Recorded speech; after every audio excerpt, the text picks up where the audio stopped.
છોટાઉદેપુર જિલ્લાના કવાંટ ખાતે આજે વિશ્વ પ્રખ્યાત ગેરનો મેળો યોજાયો છે। આપ અહીં દ્રશ્યમાં જોઈ શકો છો કે આજે મોટી સંખ્યામાં આદિવાસી લોકો અહીંયા આજે ગેરનો મેળો છે તે મેળો જોવા માટે આવ્યા છે। આદિવાસી સંસ્કૃતિનો અદ્ભુત સંગમ જોવા મળી રહ્યો છે। હોળીના રંગે આજે કવાંટ નગર છે તે નગર રંગાઈ ગયું છે। હજારો આદિવાસીઓ પોતાનું લોકનૃત્ય સાથે ઉમટી પડ્યા છે। આજે પરંપરાગત રીતે આજે મેળો છે તે મેળો વર્ષોથી અહીંયા યોજાઈ રહ્યો છે। હોળીના 5મા દિવસે યોજાતા આ મેળામાં આદિવાસી સમાજની અસ્મિતા અને અનોખી પરંપરાના દ્રશ્યો જોઈ શકો છો। ઢોલ નગારા અને હજારો ઘેરૈયાઓની નાદથી સમગ્ર કવાંટ નગર ગુંજી ઉઠ્યું છે। ઘેરૈયાઓ વહેલી સવારથી જ અહીંયા મેદાનમાં જમાવટ કરી દીધી હતી।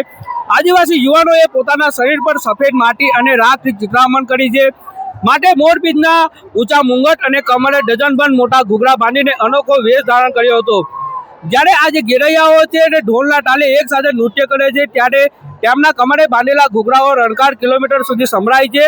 આ મેળામાં માત્ર સ્થાનિકો જ નહીં પરંતુ પાડોશી રાજ્ય મધ્યપ્રદેશ, મહારાષ્ટ્ર અને રાજસ્થાનથી પણ આદિવાસીઓ મોટી સંખ્યામાં ઉમટી પડે છે। આ મેળામાં યુવક યુવતીઓ પરંપરાગત રીતે વેશભૂષા અને ઘરેણા સજીને લોકગીતોના તાલે ઝૂમતા જોવા મળી રહ્યા છે। વર્ષોથી ચાલતી આવતી આ જે પરંપરા આજે પણ એટલી જ એકબંધ છે। આ મેળો માત્ર મનોરંજનનું સાધન નથી પરંતુ સામાજિક મેળાપ અને પોતાની સંસ્કૃતિને જીવંત રાખવાનો એક મહાસંગમ છે। દેશ વિદેશના પ્રવાસીઓ અને ફોટોગ્રાફર્સ માટે પણ આ જે મેળો છે તે મેળો આકર્ષણનું કેન્દ્ર બન્યું છે। આ જે ગેરનો મેળો છે તે મેળો આજે વિશ્વ ફલક પર વખણાઈ રહ્યો છે અને અહીંયાના જે સ્થાનિક આદિવાસીઓ છે તે આદિવાસીઓની સંસ્કૃતિનું ઝાંખી કરતો આ જે મેળો છે તે મેળો યોજાયો છે। આજે છોટાઉદેપુરના કવાંટ ખાતેના ઐતિહાસિક ગેરના મેળામાં અમે સૌ આવ્યા છે। અહીંયા ગુજરાત, રાજસ્થાન, મહારાષ્ટ્ર, મધ્યપ્રદેશ સહિત દેશ અને વિદેશના પણ અનેક લોકો આ મેળામાં આવે છે। આ મેળો એ આદિવાસી સંસ્કૃતિ, પરંપરા, રૂઢિપ્રથા, આદિવાસીઓના પોશાક, ઓજારો, વાજિત્રો અને બધા જ એનું એક ઉત્સવ છે। એમાં બધાનું પ્રદર્શન થાય છે। ત્યારે અમે પણ નથી જાણતા અને એનો ઇતિહાસ હજારો વર્ષ જૂનો છે। અને આ કેરનો મેળો એટલા માટે કહેવું પડે છે કે જે ફસલી હોળી પતે અને તરત આ ગેરનો મેળો થાય છે। અને આ ગેરના મેળામાં ખૂબ ઉત્સાહ સાથે ઢોલના તાલે, શરણાઈની તાલે બધા જ લોકો આજે અહીંયા પોતાના પહેરવેશમાં છે અને એ રીતે અમે પણ અહીંયા ઉપસ્થિત થયા છે।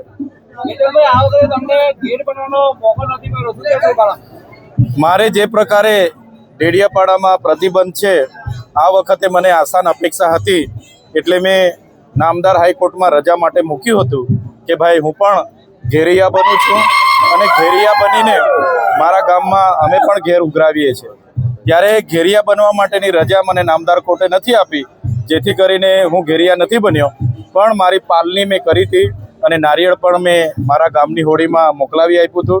ત્યારે એક ભક્તિ, એક શ્રદ્ધા અને એક આસ્થા હોય છે। અમારી એક પાલણી હોય છે, માનતા હોય છે અને ફસલી હોળી તરીકે અમે ઉજવણી કરીને આવા ગેરના મેળામાં ફરતા હોઈએ છીએ। ત્યારે આજે અમને કવાંટ ખાતે આવીને બધા જ ભલે મારા વિસ્તારમાં મને જવા દેવામાં નથી આવ્યા પણ કવાંટ ખાતે આવ્યા છે ત્યારે અહીંયા પણ આદિવાસી સમાજ એટલો જ પ્રેમ અમને કરે છે। ત્યારે અહીં આવીને પણ અમારા ડેડિયાપાડાના લોકો જેવો અહેસાસ અમને થયો છે। હોળી પછીના ત્રીજા દિવસે કવાંટમાં ભરાતો આ ગેરનો મેળો વર્ષોથી અમારા પૂર્વજો પણ મેળો કરતા આવ્યા છે, મારા દાદા કરતા આવ્યા છે, અમે પણ મેળો કરી રહ્યા છીએ।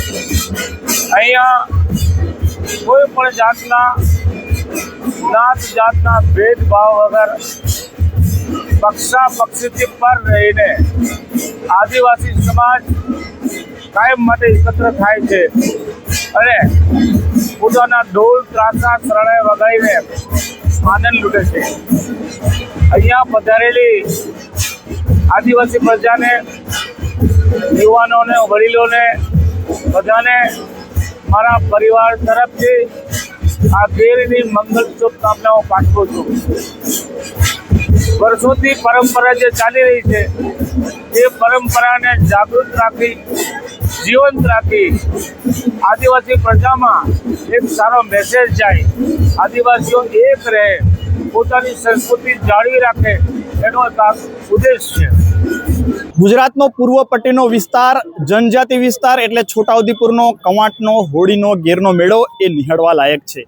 આ હોળીનો મેળો એ પ્રાચીન કાળથી આવે છે અને આ હોળીનો મેળો એ મહારાષ્ટ્રના જ્યાં દેવ મોગરા પાંડોરી માતાનું પ્રાગટ્ય હતું અને ત્યાંથી એ તપસ્યાના સ્વરૂપે આ ગુજરાતમાં પણ થઈ રહ્યો છે. આ હોળીના ગેરના મેળો એ ત્રીજા દિવસે આવે છે. ગેર એટલે માંગવું. આ વિસ્તારના લોકો રાઠવા, ભીલ અને તડવી સમાજના લોકો એ પોતાના પરિવાર અને સમાજના કલ્યાણ માટે જે માન્યતા રાખે છે એ હોળીના પ્રગટીકરણના 5 દિવસ સુધી માન્યતા રાખીને ઘરે ઘરે ઉઘરાવા માટે જાય છે, તપ કરે છે, જમીન પર સૂવે છે અને ઉપવાસ પણ કરે છે. અને એના સ્વરૂપે જ્યારે આ લોકો ઘેરૈયા બને છે અને એ જોવાલાયક છે.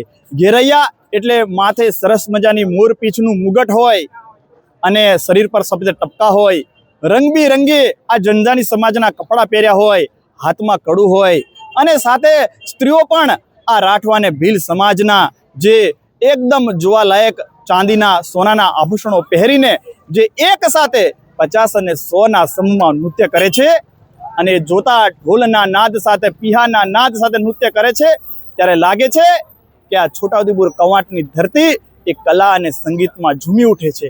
એનો નાદ એ આકાશને ગુંજે છે. એ બતાવે છે કે પ્રાચીનથી ચાલી આવતી પરંપરા આજે પણ આજનો સમાજ, આજનો યુવાન એને આબેહૂબ એ દર્શન કરાવી રહ્યો છે. અને એટલા માટે આ મેળાને જોવા માટે દેશ વિદેશથી 4 થી 5 લાખ લોકો આવે છે અને જોયા પછી એવું લાગે છે કે સાચા અર્થમાં આ પ્રકૃતિનું અને આ જનજાતિ સમાજનું, આ આદિવાસી સમાજનું જે દર્શન થઈ રહ્યું છે એ આ જ ગેરના મેળામાં જોવા મળી રહ્યો છે. આ ગેરનો મેળો એ આ સમાજની સંસ્કૃતિ, આ સમાજના રીત રિવાજ, આ સમાજની વર્ષોથી ચાલી આવતી જે પરંપરા છે એનું પ્રકટીકરણ થઈ રહ્યું છે. અને આવા મેળાને જોવું એ અમારા માટે પણ વર્ષે એક આહલાદક હોય છે. આ સમાજના લોકો જ્યાં પણ જતા હોય, ગમે તે હોય, પણ આ તહેવારમાં પોતાના બારેથી બધું છોડીને આ મેળાને જોવા માટે આવે છે અને અમે પણ એ મેળાને જોવા માટે આવ્યા છે. નવજીવન ન્યૂઝ સાથે નૈનેશ તડવી, છોટાઉદેપુર.